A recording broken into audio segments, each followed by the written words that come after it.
At the beginning of the story, we learn that the main character, after a lot of time and hard work, has finally managed to slay the ultimate boss of the game he was playing with his partners. All was going well until in real life, the main character clutched his heart and fell down. He had suffered a heart attack. He was suffering from issues, so he went to the doctors who told him that he only had about 3 years to live. He was diagnosed with a new and incurable heart disease, leaving him with no choice of getting well again. They told him that the next time he suffers a heart attack, it will be game over for him. So, the main character decided to quit his job and do what he likes to do to enjoy his remaining life. He put all of his efforts and love to a virtual reality MMO game called Broken Balance Online, or BBO. He played the game with all his heart. He didn't have the physical reflexes to keep up with other players, but he amassed an amazing amount of experience and knowledge about the game.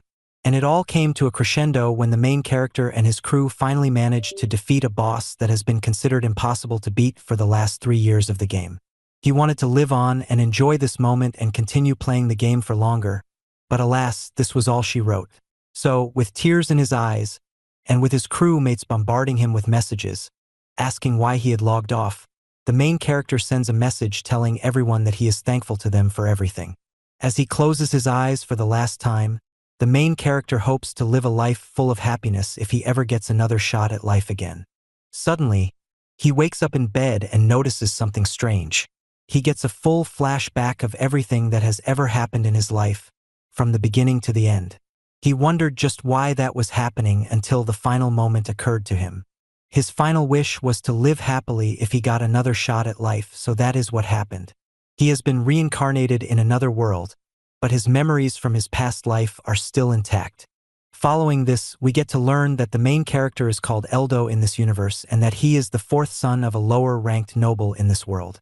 He does have quite bad luck here too, as no one in his family talks to him. The only exception to this is one of his brothers, Rado. Everyone else just refuses to talk to him at all. This is said to be because when Eldo was born in the world, his parents suffered from an extended period of deharvestation, giving him the unwanted tag of the unlucky kid. Despite that, they have only stopped talking to him and have not kicked him out of the house yet. This has to do with the fact that Eldo is still a minor in this world. However, that was soon going to change as he is going to turn 15 tomorrow, making him an adult by the world standard. Tomorrow, he will go through the coming-of-age ceremony, before being banished from the city and being left alone on his own. However, that may not be a bad thing at all. After all, the world that Eldo now lives in is eerily similar to that of the Broken Balance online game world. In that game, the same coming-of-age ceremony would be done as well. There would also be magic skills and jobs. Once outside and on his own, Eldo will need to look for a job, and jobs are not the same as they are in the usual human world. For example, instead of jobs like carpenter and engineer in this world, the jobs are that of a magician or a swordsman among many other professions. This is the same thing as Broken Balance Online, as the skills here are the same as well. The first skill a swordsman learns is the whirlwind slash, and the first skill a magician learns is the magic ball. Even the system in which these magic skills are used are exactly the same as the game. Eldo got to know this thanks to his brothers showing off to him. Currently, Eldo's profession is that of a novice. A novice is basically someone who has no real job. That being said, even novices can have skills. So Eldo decides to try it out. He does so, and performs the self-heal magic trick. It is a low-level skill that anyone can use to heal small wounds. The magic working properly confirmed it to Eldo that the system of this world is the same as the BBO system. However, he does also note that there is a major difference between this world and the game world. The difference being that the people of this world suffer from an awful lack of knowledge. For example, the magic skill he just used, self-heal, is a very basic skill that is used by anyone. Because it is so basic, the magic energy consumption is quite low on this one, and it can still come off as handy. He recalls seeing a kid hurting his knee, and an elderly lady helped the kid by rubbing some herbs on his wound. This made him wonder why they couldn't just use a low-level healing technique which would fix it immediately. He also recalls how in BBO, people would use certain skills to create herb-based medicine, but no one seems to be using all of that in this world. So, in other words, him being banished from the house and being left on his own isn't exactly a bad thing for him after all. In this world that is based on broken balance online, it is much better for him to get kicked out from this house of a low-ranked noble so he can just go on and become much stronger. As he is pumped up, Eldo's brother, Rado, shows up. He mentions how tomorrow is going to be Eldo's special day, as he will go through the coming-of-age ceremony. It is at that moment that Eldo informs his brother Rado that he won't be going through the coming-of-age ceremony after all. Rado tells Eldo to not worry about the ceremony, as the cost won't be that much. He mentions how he knows that the family seems to give him the cold shoulder, but it is still their duty to let him undergo the ceremony as is tradition. Eldo tells Rado that it is not about the cost, and that he just doesn't want to undergo the ceremony. The reason why Eldo refuses the coming-of-age ceremony has to do with his time in the game. There are two ways to get a job in BBO. The first is by going through this coming-of-age ceremony, paying a priest and getting their blessing. This is the most straightforward way, but this has a fatal flaw. The job you get won't be the job of your choice, and the job will be very low level. Not only that, but once you get the job, you won't be able to quit it or get another job no matter what happens. So, skipping on this method was considered common sense for most players of BBO. The other way to get a job is by going to the capital city's church. That church is much bigger and has significantly more influence. Going there and getting a blessing would allow a person to get a job of a much higher level with more conveniences. So, he wants to flee from this place and go there to get a job of his choice. Rado isn't quite sure about how their father will perceive this. Eldo tells Rado to just talk to their father on his behalf, because if he were to do it himself, his father would not even pay notice to what Eldo has to say. After much delay, Rado gives in and says that he will be handling their father on Eldo's behalf. Thus, Eldo was set to skip out on the ceremony. The next morning, Eldo is rudely awakened by his father. Eldo thinks about how this is the first time he has talked to his father in over 3 months, and that he barely remembers his name anymore. The father was to the point though, he wanted Eldo to get up and get going. He states how he is fine with Eldo skipping out on the ceremony, as that saves him money. He taunts Eldo, saying this was the first time he had ever contributed to the family, so he shouldn't waste more time and should just leave the house for good. He roos Eldo out of his house, and tells his son to never come back again. Eldo thinks about how this was quite the farewell, as no one was there to see him off. He got next to nothing, just some basic clothing without a change, a shabby-looking sword and only 10,000 gills. Gills is the currency of their world, and as Eldo recounts, 10,000 gills would be the equivalent of around $69. Nice. However, waiting for Eldo at the gate was Rado, who was there to see him off. Rado asks Eldo if he is leaving early, to which Eldo says that he doesn't want to waste time, and just head off to the neighboring town, where he can register himself as an adventurer. Rado is pretty taken aback by the fact that he wants to be an adventurer while being a novice. Eldo explains that the status of one's job does not matter in one's quest to become an adventurer. They just need to be decent with the sword. Rado thinks that this is all the more reason why he should get a job. Anyway, Rado offers Eldo 100,000 gills, telling him to keep it for the journey. Eldo is touched by this, and thinks that he really has a great brother. That being said, he denies the money, saying his 10,000 gills are enough for him to get by. Rado gets him, but tells him that he is free to come back and take the money in case he ever needs it. Eldo appreciates the sentiment, but also states that he won't ever be needing it. Saying this, Eldo heads off on his own, to carve out his own legacy. As he heads out to the forest, Eldo thinks about how he should head to the capital city as soon as possible, which is why he should head to the Adventurers Guild first, as it is a national organization, who can probably give him the easiest path to the capital. However, what bothers him is that he has a very stupid sword.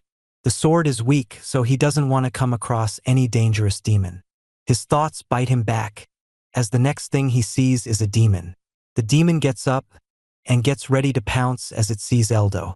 Novices aren't good at sensing demons, so naturally, the demons also sense them when they do sense the demons. The demon in front of Eldo was a wolf demon, obviously modeled after a real-life wolf. It is one of the lowest class demons. Eldo draws his sword and thinks about how he can still remember the sensation of swinging a sword in broken balance online, so he just needs to channel that. As the demon charges at him, Eldo does just that, and manages to slice up the demon wolf in half.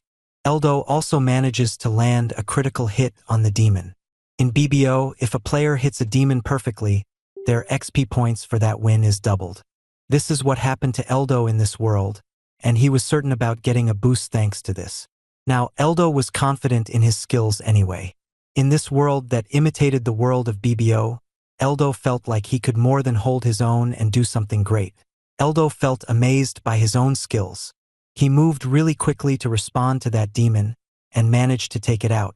He realizes that even if he manages to replicate 70% of his abilities from BBO, he will be a force to be reckoned with and will get critical hits with ease. He wonders if it is because he still has the reflexes from BBO down to a T. Well, it does make sense, as the system of this world is the same as BBO. Speaking of BBO, the norm there is to dismantle the demon you take out. By dismantling the demon piece by piece, one can retrieve the necessary items to make shields and other items. Eldo does just that with the wolf. He recalls how this part of the system was heavily criticized by players, as many felt it was an unnecessary addition to the game, and some felt disgusted by it, which is why an automatic dismantling system was introduced. So Eldo goes ahead and chants for that system to take effect, but it didn't. This made him understand that this won't work, so he wondered if the final touch system will work. He chants for the cleaning command, and this ends up working. The demon wolf gets cleaned up as commanded by Eldo. So Eldo understands that this world is very similar to the game world of Broken Balance Online, but it is not the exact same thing. After some more traveling, Eldo arrives in Ilia town. Once there, Eldo starts exploring the place. Not knowing much about the place, Eldo looked overwhelmed. So, a man from the town came forward and asked Eldo if he got lost. Eldo admits that he is indeed a bit lost, and that it would be great help to him if that man could tell him the directions to the guild. Eldo was very formal in his way of talking. The man observes Eldo's equipments, and deduces that he is a young nobleman who wants to become an adventurer.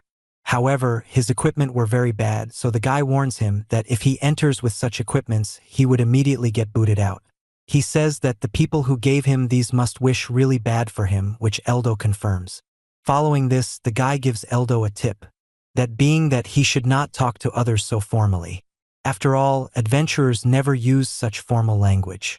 Adventurers talk rough because, for example, if a bandit were to overhear a conversation, he would quickly figure out the higher man or the leader based on the way they talk. So, adventurers tend to use a similar and rougher language so that the hierarchy doesn't become obvious from their talking. So, if Eldo were to talk so formally, the adventurers would make fun of him for not even knowing the basics of becoming a proper adventurer. Eldo quickly readjusts his speaking to be more informal, and asks the guy if this is okay. The guy approves of it, and informs Eldo of the directions to the guild.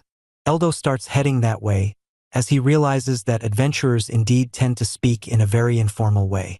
Even when they're talking to an elite warlord like Eldo's father, they keep their informal tone consistent. As he walks, Eldo eventually reaches the guild and enters the place. It is the Ilia branch of the World Adventurers Guild. Once there, Eldo checks out the various things and finds a world map there. He checks it to see that the capital where he wants to go is located in a different continent than the one he was in. So, he must go through the hardships of going to a different continent for the capital. However, he finds comfort in knowing that the continent is a neighboring one and is pretty close to the continent he was currently in. So, he makes up his mind to eventually go there. However, before that, he wanted to check the notice board to see what requests were being made. One of the requests he saw was a wolf demon slaying request. This was a C rank request. Requests are ranked from F to A in terms of difficulty. So, a wolf slaying request being so high up was shocking for Eldo as the demon wasn't very strong. After all, he, a novice, was able to slay the demon with a solitary strike. So, he assumes that something is wrong. To check if this was some sort of error, Eldo checks the F-ranked requests, as that is where the wolf demon is supposed to be. There, he sees weird demons like the rabbit demon and the rat demon. This was perplexing for Eldo, as he had never seen these demons in Broken Balance Online before. This really makes him question everything, but he decides to stop worrying and just goes to check out if he can sell out the items he has retrieved from the wolf. He goes over to the reception, where he is met by the cute receptionist, Teresa. Eldo asks the cute lady if he can sell the fangs of a demon he had slayed not too long ago. However, he does mention that he can't tell which demon the fangs belong to. The lady finds it quite strange that Eldo can't tell the name of the demon he had finished off, but it does make sense if he is a beginner. Even then, fighting an opponent he has no intel on could have proved to be quite catastrophic. Eldo says that it is, as she mentioned, he is a mere novice, and he doesn't even have a registration from the guild. So, he wonders if this will play a part in him being able to sell the demon fangs here. The lady says it is not an issue, but the price of the fangs will depend on the demand of the demon and its condition. Eldo decides to cut to the chase by just showing her the fangs and letting her judge based on it. He shows the fangs to the lady, and she is left shocked by seeing wolf fangs on Eldo. The lady asks Eldo if he is lying, because that won't get him anywhere. She elaborates on it, saying how many people get these fangs from third-party sources and come to sell here. Many people have bought stuff from other stores to sell it to them, but that is no achievement. Eldo understands that the demon he defeated was indeed the wolf, and that the receptionist lady is thinking that he is lying about slaying it. She basically thinks that he is trying to stat pad, but he doubts that slaying such a weak monster hardly counts as anything. So, Eldo tells her that he just randomly slayed the monster, and that such a weak monster can't really be C-ranked. The lady says that it is a C-ranked demon, and even the official notice board says so. Eldo subsequently says that the one he took out was probably a weaker one. The lady explains that there aren't any huge gaps in strength between demons of the same species. She also adds how the teeth look very clean, which contradicts Eldo's claim of having slayed it recently. Eldo understands that he was being doubted, but he didn't really care, as all he wanted was money. So, he asks the lady if it is possible for him to sell it regardless of the issue. The girl says that it is very much possible, but it won't be counted as an official achievement on Eldo's name.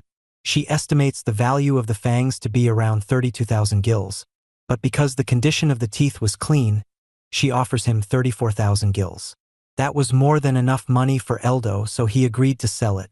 Eldo also asks the girl if he can register himself as an adventurer at this guild. The girl tells him that he can do that, but he must take an entrance exam first. The exam's fee would be 5,000 gils, so she counts that and gives Eldo 29,000 gils for the fangs he sold. The lady asks him if he has a job, to which Eldo once again says that he is a novice. Hearing this, she informs him that there will be no refunds even if he fails the exam.